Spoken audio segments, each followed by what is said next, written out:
आपके साथ आस्था कौशिक। बड़ी खबर मिल रही है, लखनऊ में केंद्रीय गृह सचिव की बैठक। केंद्रीय गृह सचिव गोविंद मोहन कर रहे हैं बैठक। यूपी के डीजीपी प्रशांत कुमार, बिहार और उत्तराखंड के प्रमुख सचिव इस बैठक में मौजूद हैं। यूपी, बिहार, उत्तराखंड से लगे हुए नेपाल इंटरनेशनल बॉर्डर के समानांतर सड़क बनाने पर चर्चा हो रही है। सुरक्षा की दृष्टि से बेहद अहम होगी सड़क बनाने से संभावित विभागों की एनओसी पर हो रही है चर्चा। एसएसबी के सीमांत मुख्यालय लखनऊ में ये मीटिंग चल रही है।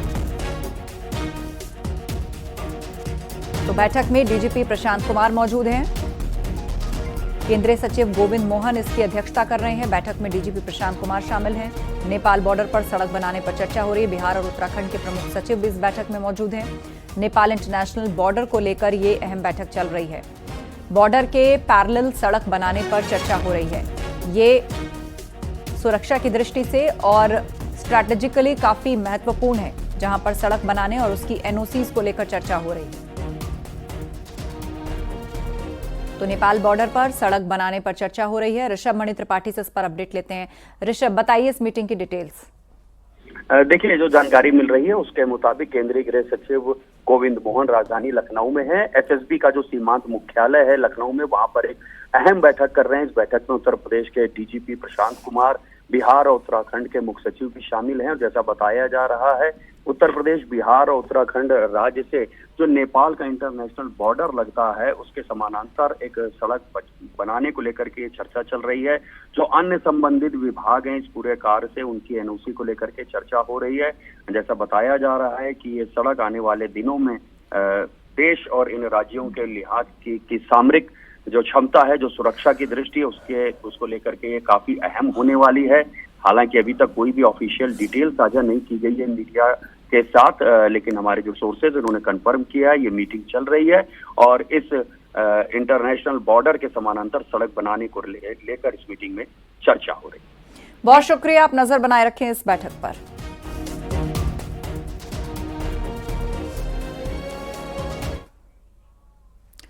महाकुंभ में वायरल हुई मोनालिसा को फिल्म का ऑफर मिल चुका है। अब वो एक्टिंग सीखने के लिए मुंबई भी जा रही है। मोनालिसा ने सोशल मीडिया पर इसकी जानकारी दी है।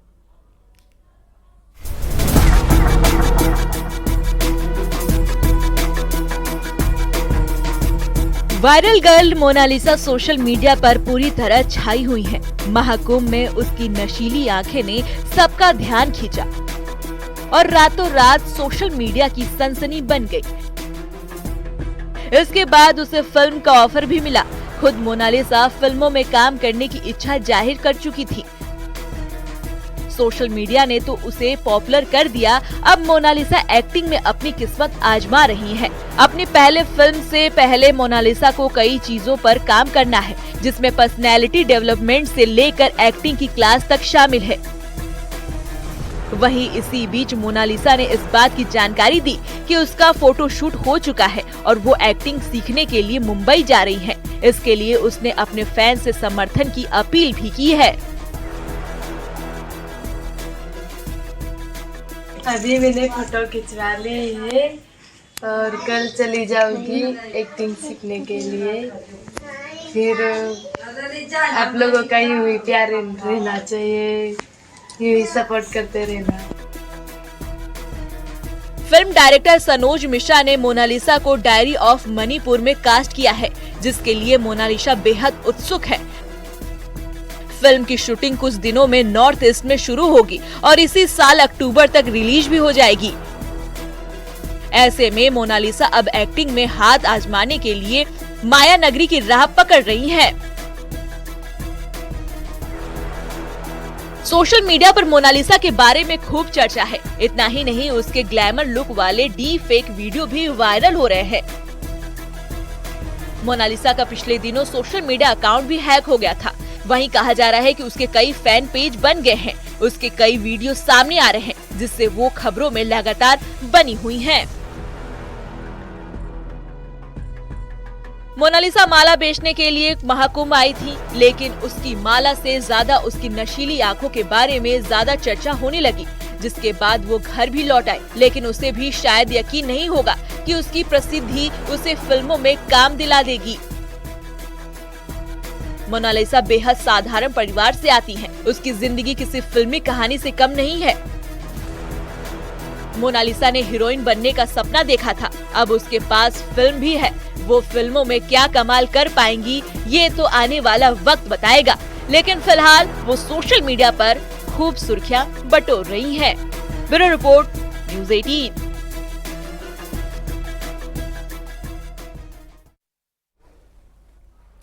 आगरा से एक बेहद हैरान करने वाला मामला सामने आया है। यहां एक पति पत्नी में मामूली सी बात को लेकर ऐसा विवाद बढ़ा कि शादी मुश्किल में पड़ गई। पत्नी को बार बार बिंदी बदलने की आदत थी, लेकिन इसका पति उसे लेकर इस पर शक करता था और मामला पहुंचा परिवार परामर्श केंद्र।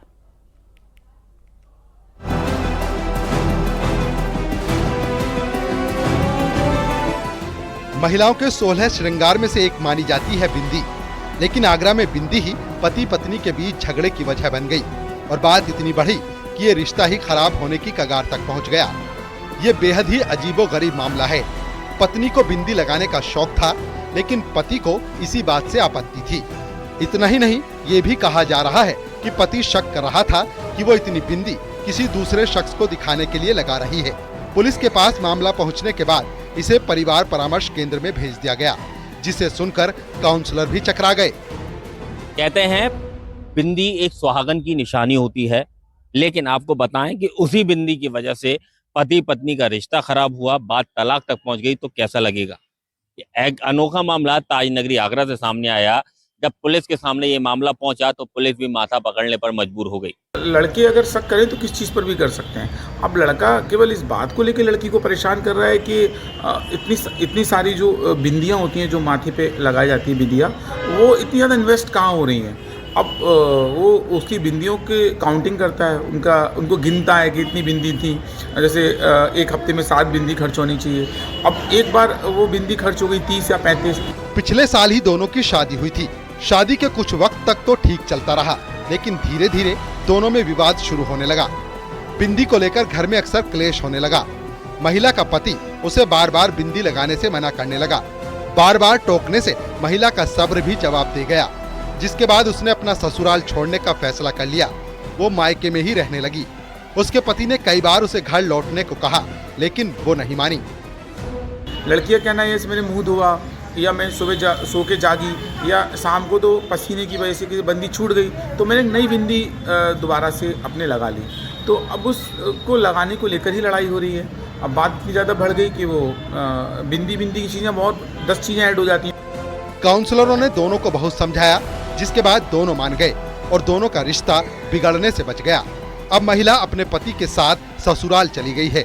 आगरा से न्यूज़ 18 के लिए कामिर कुरैशी की रिपोर्ट।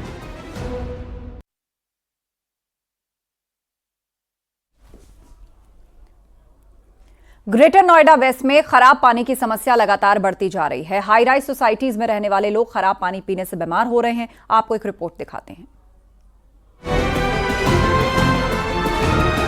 दूषित पानी ग्रेटर नोएडा में चिंता का सबब बना हुआ है। कहा जा रहा है कि अभी तक दूषित पानी पीने से 4 हाई राइज सोसाइटी के लोग सबसे ज्यादा प्रभावित हुए हैं। इसमें बच्चे, युवा, बुजुर्ग सभी शामिल हैं। गुरुवार को स्वास्थ्य विभाग ने हेल्थ कैंप भी लगाया था, जिसमें करीब 200 लोगों की दूषित पानी पीने से तबीयत बिगड़ी है। ग्रेटर नोएडा अथॉरिटी के जन स्वास्थ्य विभाग पहुंचा और वहां पर वाटर सैंपल लिए। वाटर सैंपल में क्लोरीफॉर्म, इसके अलावा जो टीडीएस लेवल था वो बहुत हाई था और बैक्टीरिया होने की बात निजी लैब रिपोर्ट में सामने आई है। फिलहाल स्वास्थ्य विभाग की तरफ से हेल्थ कैंप लगाए गए हैं और इसमें सबसे ज्यादा जो प्रभावित हैं वो बुजुर्ग और बच्चे हुए हैं। और जिस तरीके से कुछ महीने पूर्व इस तरीके की शिकायत आई थी जिसमें करीब 500 लोग बीमार हुए थे, लेकिन इस बार आंकड़ा थोड़ा कम है, लेकिन जाहिर तौर पे शिकायत वही है, पानी की वजह से लोग बीमार हुए और उनको वॉमिटिंग, उल्टी, दस्त, इन तमाम तरीके की समस्याओं का सामना करना पड़ा। इस सोसाइटी में अरिहंत गार्डन, इको विलेज 1, हवेलियां वेलेंसिया और पंचशील हाई निस सोसाइटी शामिल है। जांच रिपोर्ट में अरिहंत गार्डन सोसाइटी में कोली फार्म और इको विलेज 1 सोसाइटी में ई कोली बैक्टीरिया मिलने की पुष्टि हुई है। लोग एहतियात के तौर पर पानी को उबाल कर पी रहे हैं। सोसाइटी में रहने वाले लोगों का कहना है कि गर्मी में पानी की दिक्कत सामने आती है और गंदे पानी की शिकायत भी बनी रहती है। पहले भी कई सोसाइटी में दूषित पानी पीने से लोग बीमार पड़ चुके हैं। कुछ सोसाइटी में लोगों की शिकायत ये भी है कि पाइपलाइन का रखरखाव ठीक नहीं है। सोसाइटी के लोग प्रशासन और ग्रेटर नोएडा अथॉरिटी से दूषित पानी की समस्या को जल्द से जल्द ठीक करने की मांग कर रहे हैं। फिलहाल स्वास्थ्य विभाग की तरफ से हेल्थ कैंप लगाया गया और लगातार रूटीन चेकअप किया जा रहा है और दूसरी तरफ ग्रेटर नोएडा प्राधिकरण ने सोसाइटी को नोटिस सर्व किया है और पानी साफ करने या वाटर टैंक साफ करने के लिए भी कहा है। कैमरामैन संजीव के साथ Himanshu Shukla, news 18, greater Noida. National games की मुक्केबाजी प्रतियोगिता में भले ही पूरे देश के बॉक्सर पहुंचते हों, लेकिन दबदबा पहाड़ी राज्यों के मुक्केबाजों का देखने को मिल रहा है। इसका मुकाबला सिर्फ एक मैदानी राज्य कर सका है और वो है हरियाणा। एक रिपोर्ट देखिए।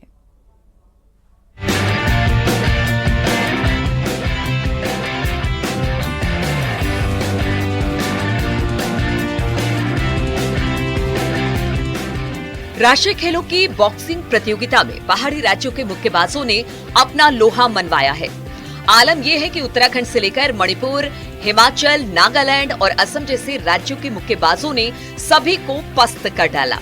पहाड़ी राज्यों के मुक्केबाजों की प्रतियोगिता में पूरी तरह तूती बोल रही है।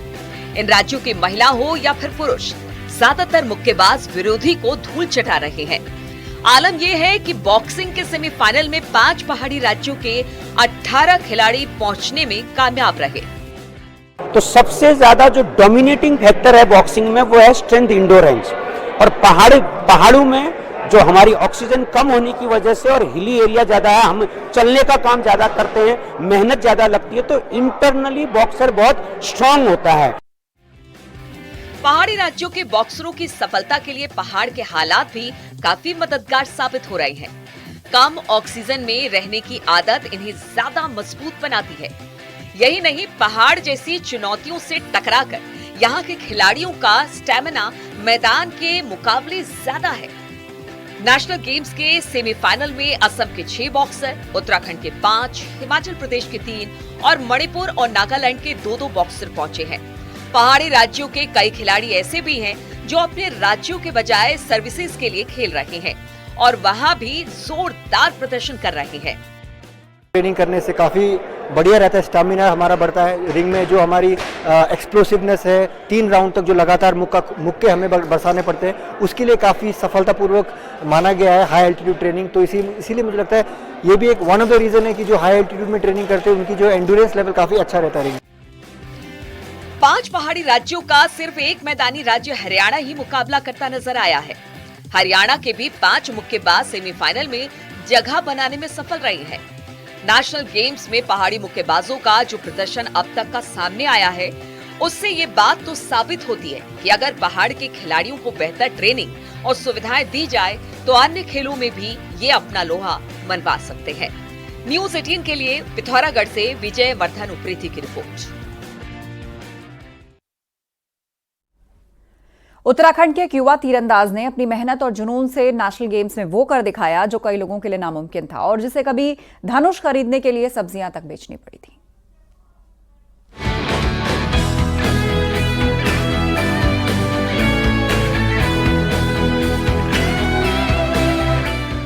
देहरादून के मालदेवता के रहने वाले आदर्श पवार की कहानी किसी फिल्मी कहानी से कम नहीं है। एक साधारण परिवार से आने वाले आदर्श के सिर से पिता का साया पहले ही उठ चुका था, तो मां के साथ 2 भाई और बहन की जिम्मेदारी भी उन्हीं के कंधों पर आ गई, जिसके चलते खेल में करियर बनाना आसान नहीं था। लेकिन उन्होंने अपनी इच्छा शक्ति के दम पर संघर्ष का रास्ता चुना। यहाँ तक कि धनुष खरीदने के लिए सब्जी बेची, दुकानों में काम किया और आखिरकार अपने सपनों की उड़ान भरी। इसमें सर 360 का स्कोर रहता है। 360 में से आपको स्कोर करना होता है कि कितना आप स्कोर कर सकते हैं। 360 में से मैंने 340 स्कोर करा है।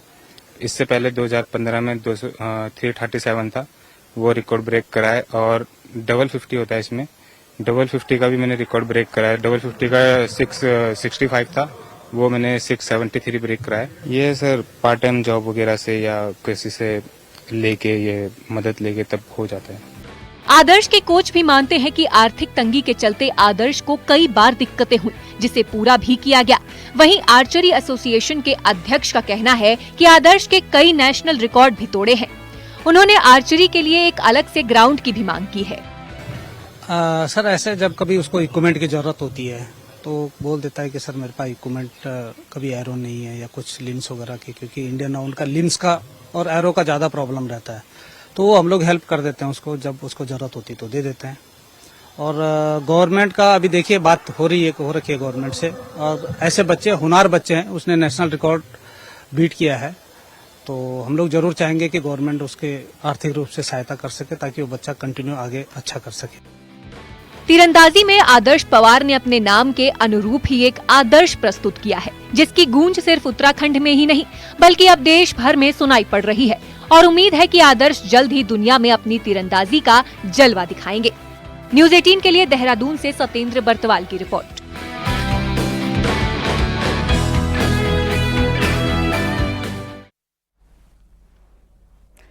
अयोध्या में नगर निगम ने बड़ा फैसला लिया है। इस फैसले के बाद धार्मिक नगरी में अब अंडरगारमेंट्स के विज्ञापनों पर रोक लग जाएगी। देखिए रिपोर्ट।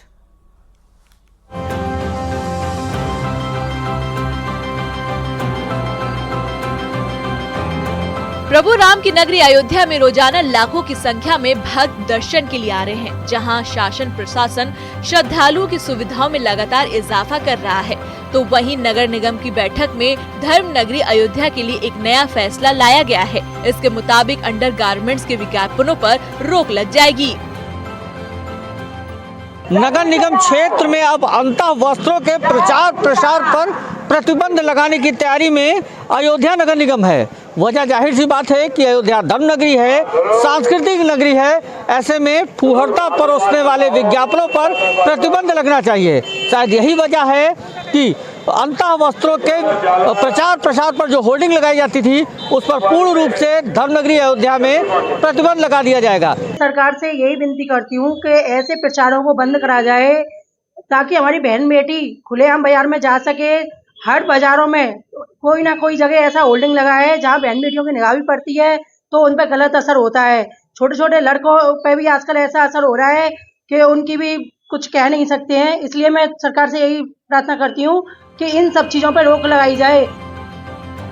महापौर गिरीश पतिर त्रिपाठी का कहना है कि अयोध्या का पुराना इतिहास है, सार्वजनिक तौर पर अंडरगारमेंट्स का प्रदर्शन ठीक नहीं। उनका ये भी कहना है कि हनुमानगढ़ी और उसके आसपास इस तरह के काफी विज्ञापन दिखते हैं।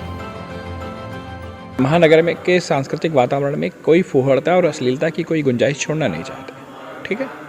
अयोध्या या कोई भी नगर निगम दुकान के अंदर कोई क्या विज्ञापन दिखा रहा है, इसके रेगुलेशन का कोई प्रोविज़न नहीं है, तो वो दुकानदार अपने दुकान के अंदर क्या कर सकता है ये तो उसकी मर्जी पर है। फिर भी एक नागरिक होने के नाते उससे अपील की जाएगी कि अयोध्या के सांस्कृतिक वातावरण को देखते हुए, यहाँ की सार्वजनिक मर्यादा को ध्यान में रखते हुए विशेषकर महिलाओं के अंतःवस्त्र संबंधित डिस्प्ले अपने दुकानों में ना लगाएं। तो ये सराहनीय स्वागत योग्य कदम है।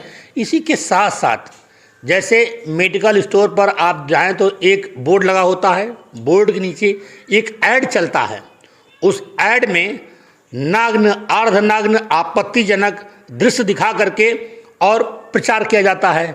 ऐसे बोर्डों पर भी, ऐसे प्रचार पर भी और दुकानों के सामने आप जाएंगे तो स्त्री पुरुष के कार्टून खड़े होते हैं जिन्हें वस्त्र पहनाया जाता है। और कुछ दुकान जहां पर कई के जगहों पर है कि आधे वस्त्र पहना दिए आधे सुने हैं, ऐसे ये अश्लील प्रदर्शन है। वहीं इस फैसले का जहां कई लोग स्वागत कर रहे हैं तो कई विरोध भी कर रहे हैं। ऐसे इररिलेवेंट काम, ऐसे विज्ञापनों को रोककर वो क्या साबित करना चाहते हैं? क्या उन्हें मालूम है इसे वो क्यों रोकना चाहते हैं? कोई उनसे सवाल पूछे तो उनके पास जवाब नहीं होगा। अयोध्या के धार्मिक महत्व को देखते हुए गुटखा, बीड़ी और शराब के विज्ञापन पर पहले से ही प्रतिबंध लग चुका है। अब नगर निगम ने अंडरगारमेंट्स के विज्ञापन पर रोक लगाने का निर्णय लिया और जल्द ही इसे अमल में लाया जाएगा। अयोध्या से न्यूज़ 18 के लिए निमिष गोस्वामी की रिपोर्ट।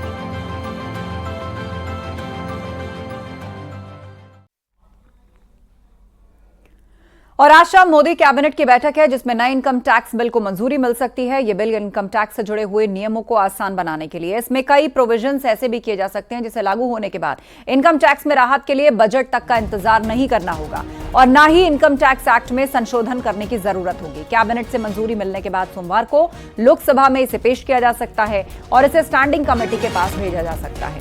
तो ये इस वक्त की महत्वपूर्ण अपडेट है और इस सब को लेकर आज शाम मोदी कैबिनेट की एक बैठक होने जा रही है, जिसमें इसको लेकर चर्चा होगी। कई अहम प्रस्तावों को मंजूरी मिल सकती है, जिसमें कि इनकम टैक्स बिल भी काफी अहम है।